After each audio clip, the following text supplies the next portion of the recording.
Hello everyone, आज हम लोग सॉल्व करेंगे चैप्टर 12 की एक्सरसाइज 12C।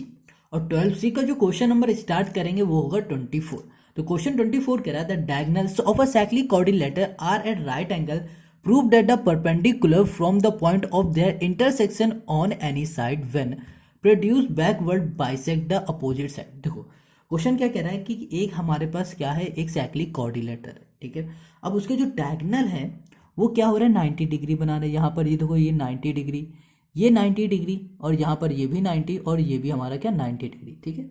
इतनी बात क्लियर है। आगे क्या कह रहा है, प्रूव दैट द परपेंडिकुलर, क्या perpendicular from the point of their intersection on any side when produce backward bisect the opposite side. देखो अब यहाँ पर कह रहा है किसी भी साइड से एक हमारा परपेंडिकुलर जा रहा है। माँ कहाँ से जा रहा है, वो जा रहा है इंटरसेक्शन, मतलब यहाँ से, ये हमारा इंटरसेक्शन है। यहाँ से हमने एक परपेंडिकुलर बना दिया, ये हमारा परपेंडिकुलर हो रहा है।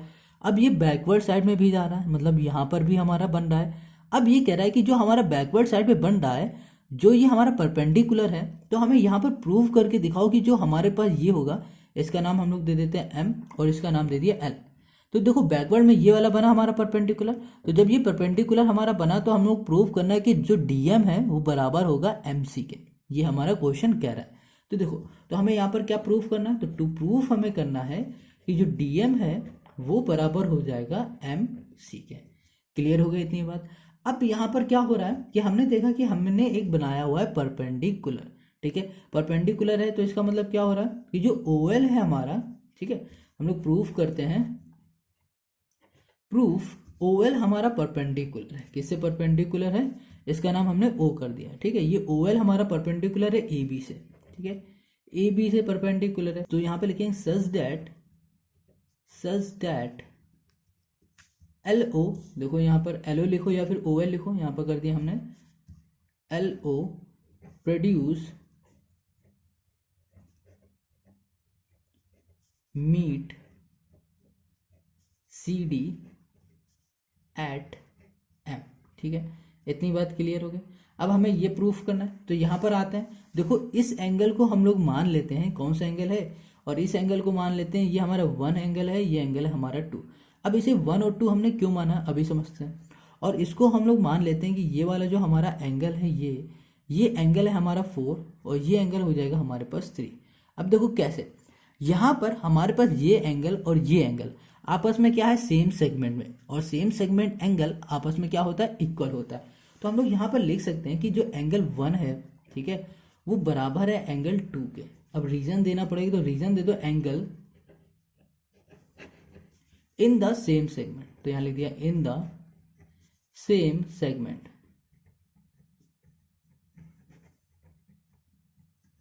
क्लियर हो गया। तो एंगल 1 बराबर हो गया एंगल 2 की, क्योंकि ये दोनों है सेम सेगमेंट में। अब ध्यान देना, यहाँ पर हम लोग बात करते हैं इस ट्रायंगल की, तो ये क्या है, ओ एल बी, ये वाला हमारा ट्रायंगल है। इस ट्रायंगल में हमारे पास 3 एंगल बन रहा है, एक ये है, दूसरा ये, तीसरा ये। अब जो ये तीसरा एंगल है तो ये हमारा 90 डिग्री का बनेगा। अब कहोगे कैसे, कैसे कैसे बनेगा, ये समझो। जो ओ एल है ये हमारा क्या परपेंडिकुलर है, किसमें, ए बी में। तो परपेंडिकुलर हमेशा क्या होता है, 90 डिग्री का एंगल बनाता है, ठीक है। तो हम लोग लिखेंगे in triangle O L B, ठीक है। अब इसमें हमारे पास 3 एंगल बन रहा है, और हमें पता है ट्रायंगल की प्रॉपर्टी होती है कि जो 3 एंगल होते हैं उसके अंदर तीनों एंगल का सम होता है 180 डिग्री के बराबर। तो हम लोग लिख सकते हैं जो एंगल 3 है ना, लिख दिया हमने एंगल 2, और प्लस कर दिया हमने एंगल एल, ठीक है, एंगल एल जो कि हमारा क्या है 90 डिग्री का है। तो यहाँ पर हम लोग सीधे कर देते हैं एंगल एल लिख देते हैं, चलो इक्वल टू हो जाएगा 180 डिग्री। अब एंगल 3 हो गया यहाँ पर, प्लस एंगल 2 हो गया, एंगल जो एल है वो हमारा 90 डिग्री है, इक्वल टू कर दिया 180। अब 90 प्लस का यहाँ चला जाएगा तो माइनस होगा, तो 180 माइनस हो जाएगा 90, तो हमें क्या मिलेगा, 90 मिलेगा। और 90 हमारा क्या हो जाएगा, एंगल 3 हो जाएगा, प्लस हो जाएगा एंगल 2, ठीक है।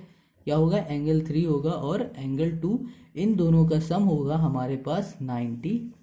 क्लियर हो गया, इतनी बात समझ में आ गई। अब आगे बढ़ते हैं। यहाँ पर देखो एंगल 3 और एंगल 4, क्या देखो, यहाँ पर देखो एंगल 3 ये वाला, और ये एंगल 4, देखो यहाँ पर ये हमारे क्या स्ट्रेट लाइन है, स्ट्रेट लाइन है। अब ये पूरी जो स्ट्रेट लाइन में एंगल बनता है, पूरा एंगल होता है 180 डिग्री का। किसका होता है, 180 डिग्री का। हमने अभी बताया कि ये वाला जो एंगल होगा हमारा वो क्या होगा, वो होगा हमारा 90 डिग्री का। हमने बताया ना कि हमारा जो ये देखो आपस में जो एंगल हैं वो सारे क्या है 90 डिग्री के। तो ये वाला एंगल हमारा 90 डिग्री। तो देखो अभी समझना इतनी बात, हमने यहाँ पे लिखा, देखो ये रफली समझ लो, यहाँ पर हमारी ये स्ट्रेट लाइन हो गई, ये हो गया एम, ये हो गया एल, और यहाँ पर हमारे पास 3 एंगल हो गए। इस एंगल का नाम है 4, इस एंगल का नाम है 3, और ये जो एंगल है वो है 90 डिग्री। तो हम लोग लिख सकते हैं कि एम, ये ओ एल इज अ, ये हमारी क्या स्ट्रेट, ये हो गई लाइन, ठीक है। तो एम ओ एल हमारी क्या है, ये एक स्ट्रेट लाइन है। अब एक स्ट्रेट लाइन के ऊपर जो एंगल बनता है वो बनता है 180 डिग्री का। तो इसका मतलब ये हो रहा है कि ये वाला एंगल और ये वाला एंगल और इस एंगल को अगर हम लोग प्लस कर दें तो वो हो जाएगा 180 डिग्री के बराबर।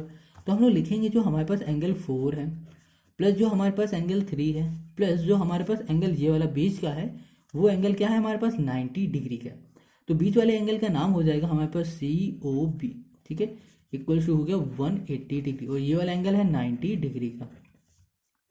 तो यहाँ पर एंगल 3 कर दिया प्लस कर दिया हमने एंगल 4 इक्वल टू कर दिया 180, और जो ये हमारा 90 डिग्री है ये हो जाएगा हमारे पास प्लस का है, यहाँ चला जाएगा माइनस का, तो 180 माइनस हो जाएगा 90, ठीक है। तो यहाँ पर एंगल 4 प्लस हो गया हमारे पास एंगल 3, इन दोनों को माइनस कर दिया तो ये दोनों हो गए हमारे 90 डिग्री के। तो एंगल 4 कर दिया प्लस कर दिया एंगल 3, ठीक है। तो एंगल 3 और एंगल 4 हो गए हमारे पास 90 डिग्री, क्लियर है। और एंगल 3 और एंगल 2 हो गए हमारे पास 90 डिग्री, ठीक। तो देखो अभी यहाँ पर ध्यान देना, हमने यहाँ पर लिख दिया कि एंगल जो हमारे पास है क्या 2, ठीक है, ये वाला ले लिया हमने, ठीक है।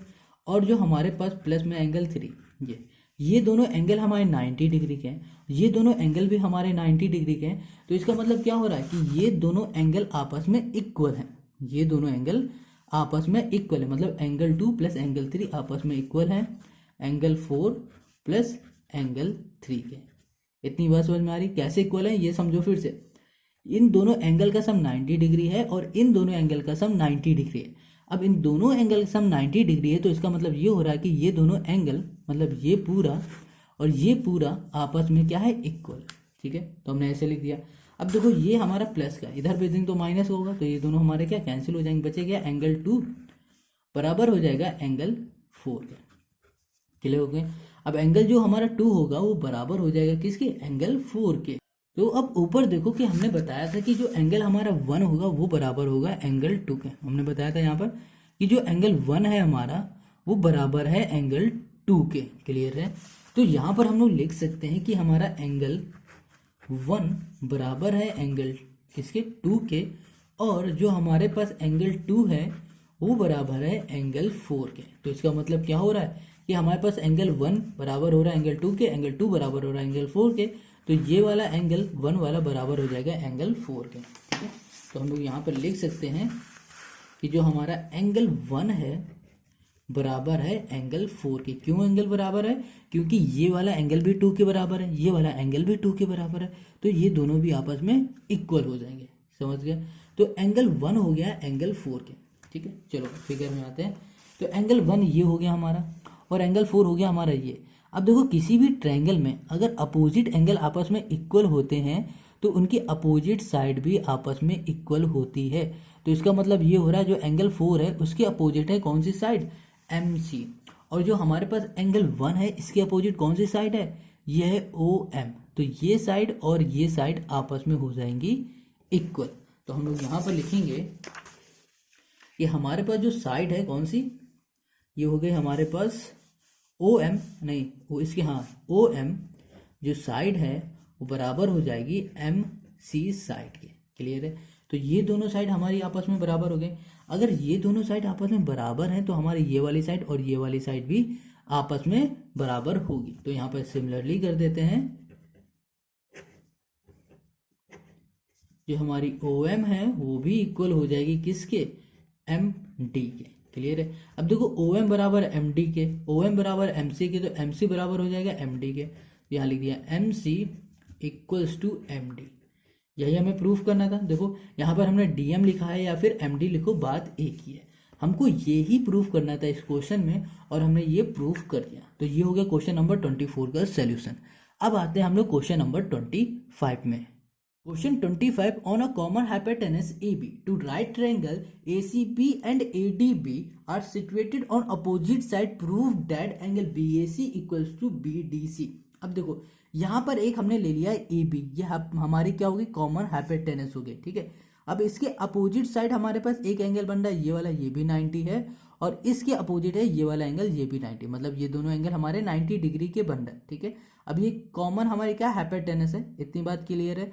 अब देखो यहाँ पर क्वेश्चन कह रहा है कि जो हमारे पास है एंगल बी ए सी, ये है बी, ये हो गया ए सी, ये वाला एंगल हमें इक्वल करना है किसके, बी डी सी के, मतलब ये दोनों आपस में इक्वल हैं, ये हमें प्रूफ करना है, ये क्वेश्चन कह रहा है।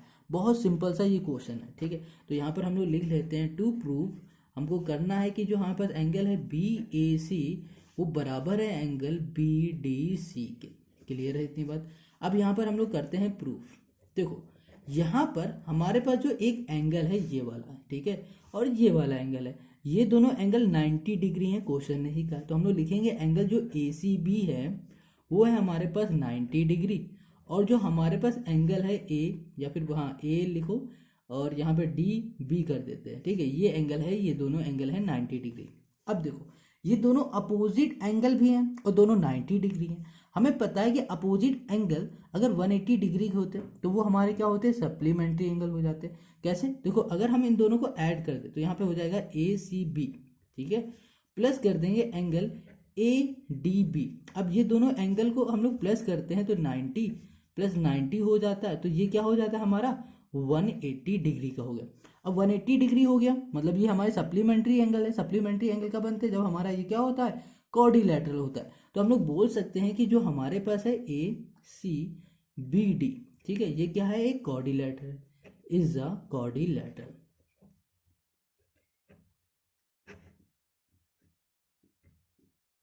क्लियर हो गया, इतनी बात समझ में आ गई। अब एक चीज और ध्यान देना, हमने अभी तक पढ़ा है जो साइक्लिक कॉर्डिलैटर होता है, ठीक है, जो साइक्लिक कॉर्डिलैटर होता है उसके जो अपोजिट एंगल होते हैं उन अपोजिट एंगल का सम होता है 180 डिग्री के बराबर। ये बात एक नोटिस करना। तो यहाँ पर हमारे पास एक ये एंगल है और ये एंगल है, इन दोनों अपोजिट एंगल का जो सम आया हमारे पास कितना है, 180 डिग्री के बराबर आया। तो हम लोग यहाँ पर कह सकते हैं कि यहाँ पर जो हम अगर सर्कल बनाएंगे तो हमारा सर्कल कुछ इस तरह से बनेगा, ठीक है, कैसा बनेगा, कुछ इस तरह से ये हमारा सर्कल बनेगा, ठीक है। जब ये हमारा सर्कल बनेगा तो हम लोग कह सकते हैं जो हमारा सर्कल पास हो रहा है, किससे पास हो रहा है, हमारे इस कॉर्डिलैटर के वर्टिसेस से। तो यहाँ पर ए से पास हो रहा है, सी से पास हो रहा है, बी से पास हो रहा है, डी से पास हो रहा है। तो हम लोग कह सकते हैं कि जो ए बी सी डी है वो हमारा साइक्लिक कॉर्डिलैटर हो जाएगा। इतनी बात भी क्लियर हो गई। अब देखो साइक्लिक कॉर्डिलैटर में क्या होता है कि जो हमारे पास एंगल होते हैं जैसे कि ये और ये एंगल, ये दोनों एंगल हमारे सेम सेगमेंट के होते हैं, और जब ये एंगल हमारे सेम सेगमेंट में है तो ये दोनों आपस में क्या हो जाएंगे, इक्वल हो जाएंगे। तो हम लोग यहाँ पे लिखेंगे जो हमारे पास एंगल है कौन सा, कॉर्डिलैटर है, तो हम लोग लिखेंगे circle, circle can be drawn, ठीक है, कैन बी ड्रॉन। इतनी बात समझ में आ रही। देखो ए बी सी डी हमारा सर्कल हो गया, sorry A B C D हमारा कॉर्डिलैटर हो गया है। हमें पता है कि यहाँ से हम लोग एक सर्कल भी बना सकते हैं, तो हम लोग कह सकते हैं circle can be drawn passing through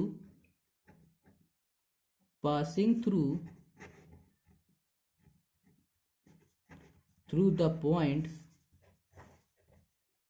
point A, ये हो गया सी, ये हो गया बी और ये हो गया डी, ठीक है।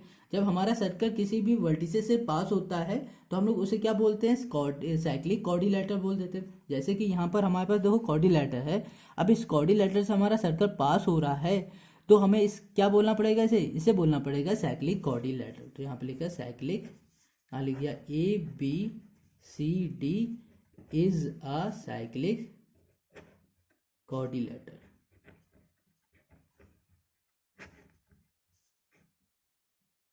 अब देखो हमारे पास क्या है, साइक्लिक कॉर्डिलैटर हो गया। तो हमें पता है कि साइक्लिक कॉर्डिलैटर में जो ये वाला एंगल है और ये वाला एंगल, ये दोनों एंगल आपस में क्या हो जाएंगे, इक्वल हो जाएंगे, क्योंकि ये हमारे सेम सेगमेंट में।